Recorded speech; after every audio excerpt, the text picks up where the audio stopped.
បញ្ហារបស់ Facebook នៅក្នុងប្រទេសកម្ពុជាយើងឥឡូវនេះគឺខ្ញុំឃើញថាកើតឡើងច្រើនពាក់ព័ន្ធទៅនឹងការ disable account ដោយពុំមានហេតុផលទោះបីអ្នកខ្លះក៏មាន account ល្អត្រឹមត្រូវក៏ដោយអ្នកខ្លះក៏មាន account blue tick ក៏ដោយនៅតែត្រូវបានបិទដោយក្រុមហ៊ុន Facebook អញ្ចឹងជាក់ស្ដែងខ្ញុំខ្លួនឯងផ្ទាល់តែម្ដង Facebook របស់ខ្ញុំ profile sin original របស់ខ្ញុំដែលជា profile កាន់ page របស់ខ្ញុំសប្តាហ៍ថ្ងៃមុនយើងអ្នកដែលតាមដានខ្ញុំប្រហែលជាបានស្គាល់ហើយ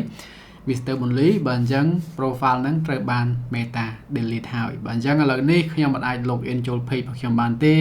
ខ្ញុំមាន admin តែមួយគត់ទៀតផងដែរហើយខ្ញុំមិនអាចធ្វើការប្រើប្រាស់ Facebook របស់ខ្ញុំទេប៉ុន្តែខ្ញុំមាន Facebook 2 3ដែរដែលខ្ញុំប្រើប្រាស់បន្តបន្សំបងប្អូនណាប៉ុន្តែគាត់ថា account goal របស់ខ្ញុំហ្នឹងគឺខ្ញុំមានតែមួយទេហើយគ្រប់គ្រង page ហ្នឹងគឺមាន account តែមួយគត់បើអញ្ចឹងខ្ញុំប្រើ account ដែលត្រូវបានគេ disable នឹងឯងនេះជាបញ្ហាធំរបស់ខ្ញុំឥឡូវនេះអត់អាចចូលធ្វើការទៅគ្រប់គ្រង page បាទអត់អាចចូលធ្វើការគ្រប់គ្រង page របស់ខ្ញុំបានទេបាទអញ្ចឹងថាពិតជារឿងគួរឲ្យឈឺចាប់បើតាមតួលេខដែលខ្ញុំសង្កេតមើលឃើញគឺថាមានទំហំច្រើនបាទហើយបើសិនជាខ្ញុំផ្ទៀងផ្ទាត់ជាមួយនឹងការបាត់ follower របស់ខ្ញុំ page របស់ខ្ញុំមើលឃើញធម្មតាទេបាទអញ្ចឹងខ្ញុំឃើញបាត់ follower ចាប់តាំងពីខ្ញុំមានចំនួន follower ដូចជា238-39k និយាយទៅវាចូល 240k អញ្ចឹងឥឡូវ page របស់ខ្ញុំឥឡូវហ្នឹងបងប្អូនយើងចូលមើលបានធម្មតាទេបងប្អូនយើងបាទអញ្ចឹងឥឡូវហ្នឹង account ខ្ញុំ page ខ្ញុំបងប្អូនយើងសល់តែ 220k ទេដែលខណៈ page របស់ខ្ញុំហ្នឹងពីមុនមកគឺ 240k អញ្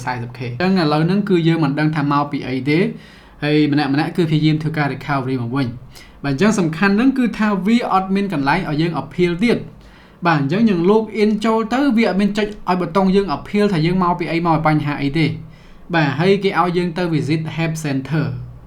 បាទអញ្ចឹងទៅគឺយើងរៀនស្វែងយល់នៅ help center ហ្នឹងទៅហើយយប់មិញហ្នឹងខ្ញុំបានតាក់ទងជាមួយនឹង support របស់ Meta ផងដែរបាទអញ្ចឹងគេឲ្យយើងធ្វើដូចគ្នាទៅកន្លែង help center ទៅស្វែងយល់កន្លែងហ្នឹងទៅពីព្រោះនៅក្នុង login page ហ្នឹងវាអត់មានប៊ូតុងគេហៅថា appeal ទេអញ្ចឹងយើងទៅស្វែងយល់ពីកន្លែង help center នឹងមកវិញហើយដើម្បីចូលតាម step តាមដំណាក់កាលអាចតាមរយៈការ report ក៏ថាបានហើយ chat មួយ support ទៅក៏ថាបានដែរ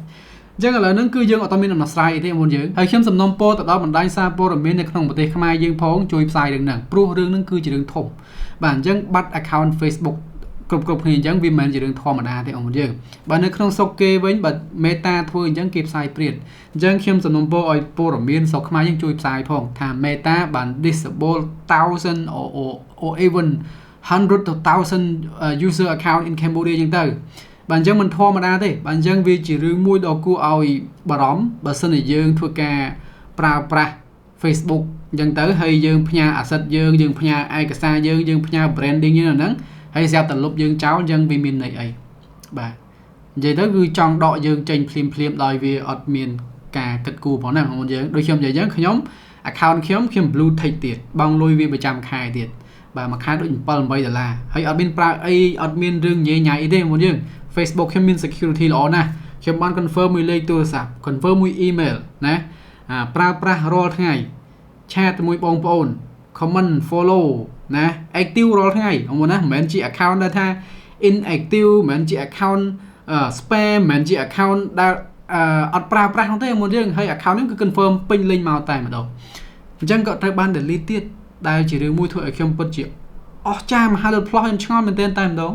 បាទត្រូវបាន disable ទៀតអញ្ចឹងបានជាខ្ញុំចង់សំណូមពរឲ្យបងប្អូនសារព័ត៌មានណាជួយផ្សាយផងពួកអីរឿងហ្នឹងគឺជារឿងធំបាទមិនមែនជារឿងតូចតាចទេមិនថាខ្ញុំមិនថាបងប្អូននៅក្នុងស្រុកខ្មែរទេខ្ញុំឃើញបញ្ហាហ្នឹងជួបច្រើនណាស់ម្នាក់គឺបញ្ហាបាត់ account បាទហើយ account អ្នកខ្លះដូចខ្ញុំនិយាយយ៉ាង account ប្រើត្រឹមត្រូវទេបាទ account ល្អទេស្អាតតែបិទគេអត់មានហេតុផលបាទអញ្ចឹងទៅវាជារឿងមួយដ៏ខ្ញុំគិតថាយើងក៏គួរតែពិចារណាផងដែរណា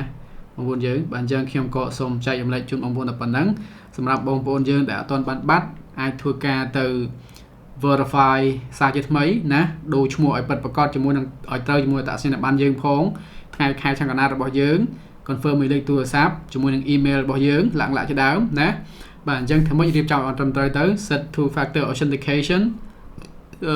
រៀបចំប្រព័ន្ធសុវត្ថិភាពផ្សេងៗបាទអញ្ចឹងកំណត់ទៅតាមហ្នឹងទៅ chỉ viênបងប្អូនណាហ្នឹងហើយបើអញ្ចឹងនេះគឺជាអ្វីដែលខ្ញុំចង់មកធ្វើការរាយការណ៍ពាក់ព័ន្ធទៅនឹងការ delete Facebook account ដោយគ្មានហេតុផលពីក្រុមហ៊ុន Meta ហើយវាកើតឡើងខ្លាំងក្លានៅក្នុងប្រទេសយើងតែម្ដងដូចខ្ញុំតែអញ្ចឹងបើសិនជាព័ត៌មាននឹងកើតឡើងនៅអាមេរិកវិញគេផ្សាយព្រមព្រៀងបងប្អូននេះណាបើអញ្ចឹងមិនមែនជារឿងធម្មតាទេដែលលុប account អ្នកប្រើប្រាស់គ្មានហេតុផលបែបនេះហ្នឹងហើយបើអញ្ចឹងអរគុណនេះគឺជាអ្វីដែលខ្ញុំចង់ចែករំលែកជូនបងប្អូនបើអញ្ចឹងសង្ឃឹមបងប្អូនចូលចិត្តជួបគ្នានៅកាលក្រោយបាយបាយ